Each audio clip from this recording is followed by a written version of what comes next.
Мен бұл жерде тактоо иретинде мына жерде насаатчы деп, мурда үгүтчү деп келдик эле. Ушуга бир кайсы статьянын пунктун айтып койсоңуз. Мына азыркы жаңы мага колума тийген боюнча 3-чү берене 4-чү пунктта. 4-чү подпункт насаатчы депчи. Ушул жерде ушул акырында мындай деп атат, каттоодон өткөн Кыргыз Республикасынын жараны. Анан бул жерде тактоо иретинде сурагым келип атат да. Бул карапайым жөн эле калк, кичине динди үйрөнөм, намаз үйрөнөм, өзүм кичине оңдойм деп 3 күнгө, 40 күнгө, бир 4 айга ушундай убакыттар чыгат да. Ошолорго тиешелүү же мындай дин аалымдары аттуу баштуу үгүт насаат кылып интернетте ошолорго же жалпысына, эгерде жалпысына эле болуп кала турган болсо, анда биздин жарандарыбыз бул жердеги насаатчынын бир топ немелери бар да. Жогорку билим диплому керек, каттоодон өтүш керек. Ушулардын бардыгына кичине мындай карапайым калк кыйналып калбайбы деген бир оюм. Эгерде ага кирбейт дей турган болсо, анда проблема жок.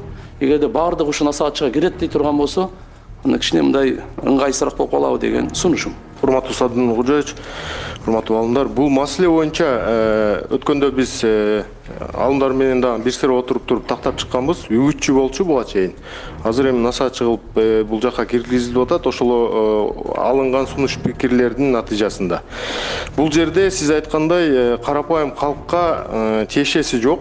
Бул ошол именно фатва берип, например, YouTube канал, WhatsApp, соц тармактарда өздөрүнчө чыгып алып туруп фатва берген учурлар көбөйүүдө да. Ошолордун ишмердүүлүгүн көзөмөлгө алуу максатында киргизилген берене булчу. Анан могу ылдый тарапта өзүңүз көрүп турасыз, 7-чи подпункт ошол эле ушул эле берененин 7-чи подпунктунда карасаңыз, диний ырым-жырымдарды өткөрүү, коомдо салт катары түптөлгөн диний ырым-жырым жана чогулуштарды кошпогондо. То есть бизде салт болуп калган дин таратуу ыкмалары аларга вообще тиешеси жок бул нерсеничи.